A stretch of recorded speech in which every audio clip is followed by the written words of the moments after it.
you tell a lot of stories in your book about, many different people that you spoke to, including a duo in China manufacturing fentanyl. Can you talk a little bit about that? Because that's a great example of anybody can create fentanyl now. Well, they were like I didn't really speak to them, but they're part of a major case, and there's a lot on these folks. The Zhang father and son, and they went online by the name of Gordon Jin. They were really part, I think, mostly of the first wave of fentanyl that was in which chemical companies in China were providing straight fentanyl through the mails to folks here in the United States who saw it as like their lottery ticket. Oh my God, I can get this stuff. I can make huge profits. And they were one of the first ones to they had there were numerous cases involving the Zhangs or Gordon Jin as the name they use all across this country. Now they've been indicted and all, and they're not leaving China, so there's no way of getting them over here. But their story was an interesting one because it just showed you these guys were like country folk. The dad certainly seems like he was like a kind of a janitor, I think, for a while. But it shows you who can get rich. That, although has changed now. The Chinese no longer are sending fentanyl over in the mail. In fact, the supplies that we're seeing on the street now aren't really possible, never were possible when China was sending this stuff over in the mail. You just don't get to tons and tons and tons of this stuff the way we're seeing it now without, if it's coming through the U.S. mail. It just doesn't arrive, it can't arrive in the quantities that we're seeing now coming up from Mexico because that switched. It went from China producing it to China providing the ingredients and the Mexicans making it. That's what really accounts for the enormous quantities. They're right on our border. We have free trade with Mexico. We have millions of cars and trucks back and forth all the time. Our law enforcement doesn't have nearly enough time to check, I think, more than 5 or 10% of those things coming across. And so that's the way it's getting through our major border crossings, Tijuana, San Diego, Juarez, El Paso, those kinds of places. That would not have happened had the Chinese continued to just provide it via the mail. What strikes me is how this new synthetic surge kind of reflects and adapts to our global capitalist structure, right? I mean, like, we're talking about supply chains right now and these backlogs in the United States and how that's contributing to inflation or what have you. I mean, a lot of this is raw material in China, yes, going to Mexico, and then the free trade agreements are shipping to the United States. It's working within the very confines that, like, our neoliberal structure, frankly, has allowed. And I think that's one of the other interesting things that absolutely true, what you just said. And one of the other interesting things is that the traffickers in Mexico, they grew up, the pioneers in all this were farmers, ranchers, unlettered folks, pretty simple folks, quick with a gun, but, not too sophisticated and never could have imagined themselves trading for chemicals in China or India or Hong Kong or wherever, And now, of course, that's what being a drug trafficker really means. You're now a global trader in so many ways, and that's what we're seeing now. It's because they're getting access to the efficiencies provided by the global economy of getting the chemicals from someplace, making it another place, shipping it to a third place. I mean, it's like any automotive supply chain almost. Right. I guess I wanted to, I mean, we've mostly touched on fentanyl. I do want to get to meth, but I just find this so fascinating. I was not fully aware of the history of fentanyl, and how important it was for surgical procedures in its, when used correctly. Talk a little bit about its correct usage, and then, of course, how it got duplicated by people trying to make it for recreational use. Well, it was invented in 1960 by Paul Janssen, one of the brilliant scientific minds of the 20th century, I think, in this world. And he invented this. It revolutionized surgery. All of us have benefited from fentanyl just by the way surgery is now able to be done far more safely. I had a heart attack 4 years ago. They gave me fentanyl. I'm very happy that they did. It's a wonderful, wonderful drug when used medically. But Janssen and many other people always understood that the reason it was so effective was because it was enormously potent. And so you had to very carefully control for supply. And so the first fentanyl initially was only supplied to anesthesiologists in operating rooms. That was the only place you could get it. And strangely enough, those were the first people to ever get addicted to fentanyl, were anesthesiologists. I spoke to one or two about this was back in the 70s. Since then, you've seen certain amateur, underground, anonymous chemists produce the stuff in the United States. But the real key turning point came in a story I tell in The Least of Us, which is a lab that starts up in Mexico in the city of Toluca, run by an underground chemist who knows how to make it. He spent time in the United States, went to prison for fentanyl, gets out, is deported to Mexico. The Mexican citizen is deported to Mexico, and the Sinaloa cartel fund a lab for him. They wanted to make ephedrine, which at the time was the method for making, or the precursor for making meth. He thinks he's smarter than those guys. He says, "No, you don't know." And so he starts to make fentanyl. They find out, they're a little upset, but then he explains to them, "This is the new thing. This will give you profits you've never been able to achieve with any other drug." And he was right. That was the first time. That was 2006. That lab was busted in 2006. But it's the fentanyl that first got out was shipped to Chicago, Detroit, St. Louis, Philadelphia, and it began killing people. There was a 10-month or so period when it just killed lots and lots of people, the first kind of fentanyl die-off really in our country's history. It was busted, that fentanyl petered out and wasn't seen again. But the Mexican trafficking worlds, particularly in Sinaloa, never forgot fentanyl. And so when the Chinese began to sell it, they were a major customer through the mails again. But this is all the way, it's fentanyl does not belong in the hands of traffickers. In the hands of traffickers, it becomes the disaster that we've seen. And of course, in the hands of dealers at the local level, it's a complete disaster. They don't know how to mix it. They can't sell it. You have to sell fentanyl mixed with other things because so little of it will get you high, and a little bit more than that will kill you. And so they mix it with other powders. For a while, they were mixing it in magic bullet blenders. That was the myth, that this is the best way to mix fentanyl, with those things you get at Target for $29.95 and infomercials. It's a great little machine. I own one, but it's not for mix. It's for mixing smoothies. And I have one for my smoothies. Right. Exactly. Magnificent for that, by the way. Exactly. I should have had the smoothie this morning. I'm getting a little hungry now that you mention it. I mean, I'm wondering now too, how has that affected the market for pure heroin? Because I would imagine that heroin users are desperate to find something that isn't fentanyl, because despite the clear incentive for dealers to do it because it's so cheaper and easy to make, the pure stuff, it's probably becoming a bit of a rarity. No, heroin is really fading out. It won't be around this on the streets of America in a couple of years. I don't believe. I suspect that will happen. I was in a homeless encampment the other day in Nashville, and I was speaking with a guy who was a longtime heroin user, and he said this guy dropped by the camp like a week before. He told me, and with black tar heroin, real just straight up black tar heroin, and nobody would buy it. He says, and he said, it wasn't going to do me any good because I'm addicted to fentanyl. People now are using fentanyl, and they may have not known initially what they were using, but now they're addicted to it. And like any opioid, it takes your tolerance up to a certain level, and you have to have that every day. Well, heroin is much weaker.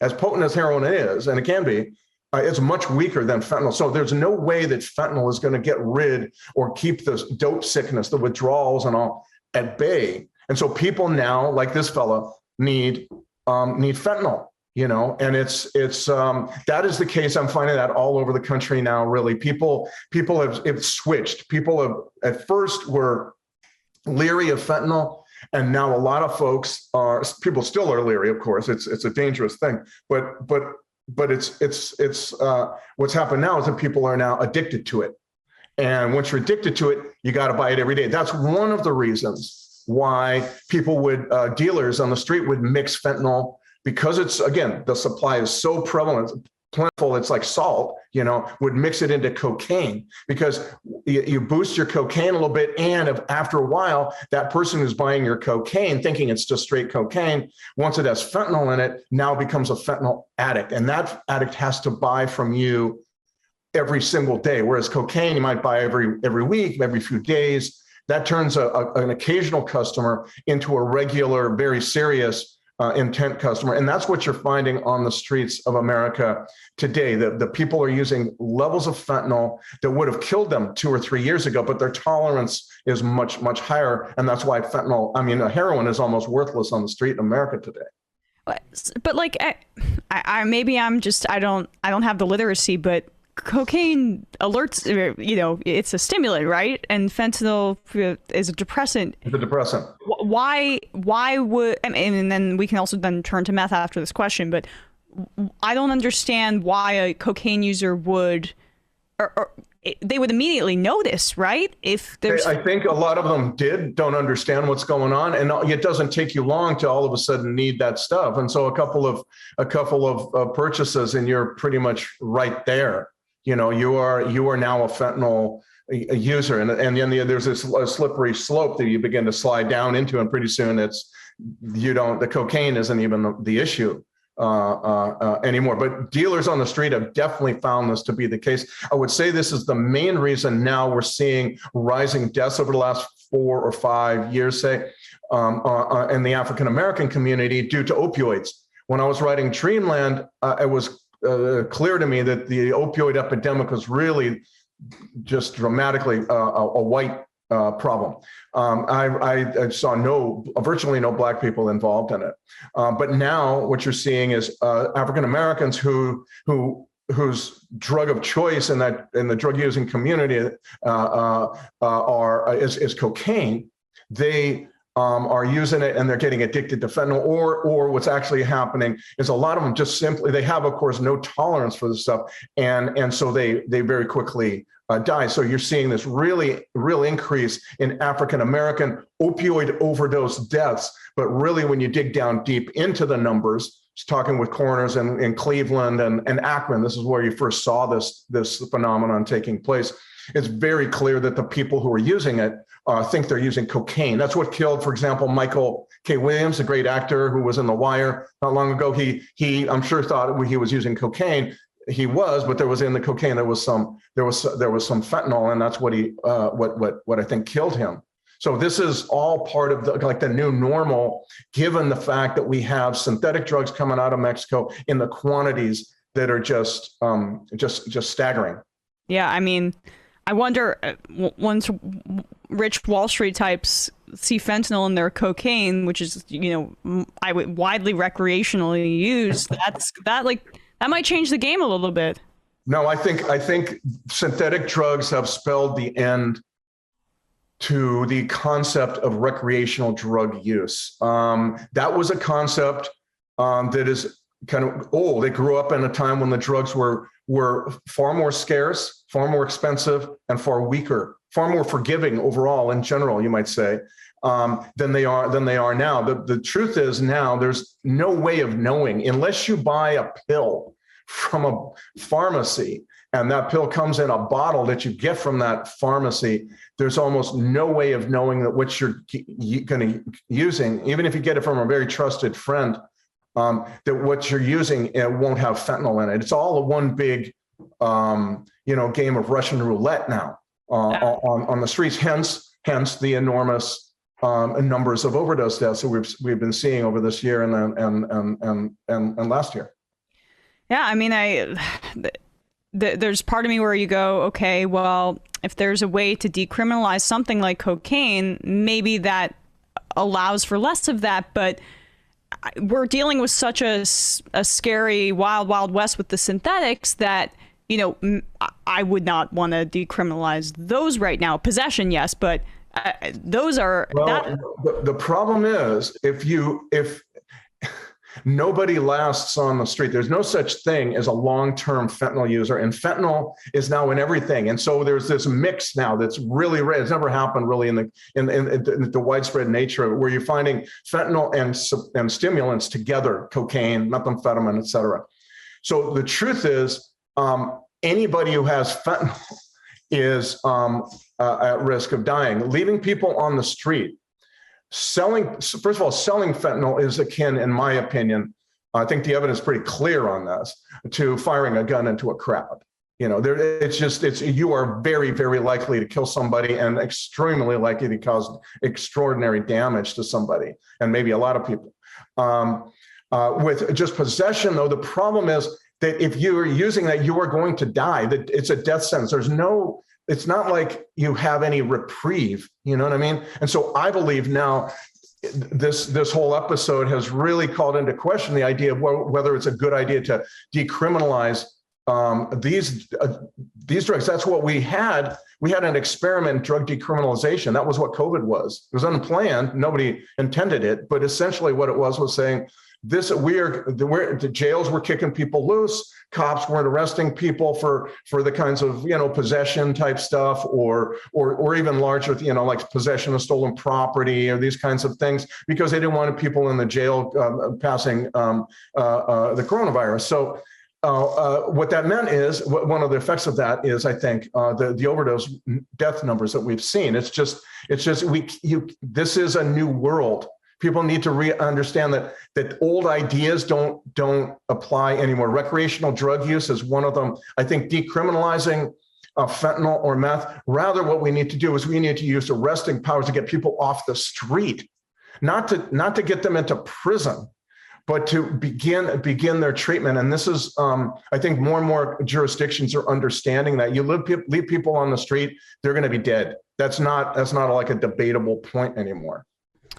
Well, there are trial programs in, say, something like Portugal that, doesn't involve a criminalization element for possession. There's a reallocation of funds for treatment, which I feel might be something closer to what you're advocating. Yeah, I think all of that is worth trying, but the problem is this. It's an important point to understand that these drugs do not lend themselves to treatment. You will not get people on the street. Extraordinarily difficult, it's proving to get people who are on the street under the governing power of these very potent drugs to just opt into treatment without being pushed. Yeah. No. You need some push. You need some leverage over these drugs. I was just speaking with a doctor in Texas, a psychiatrist at an ER, and she was saying that very thing. All these folks, they you might get them into treatment for a couple of days, but they are so prone to just bolting and leaving against medical advice, against staff advice, kind of thing.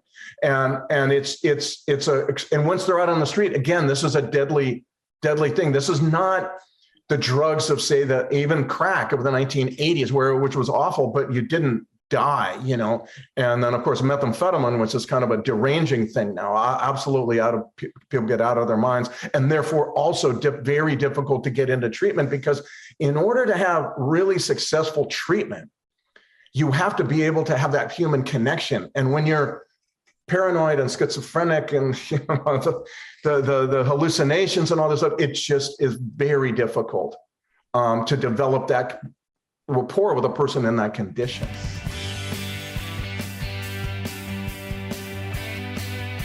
When used correctly, talk a little bit about its correct usage, and then, of course, how it got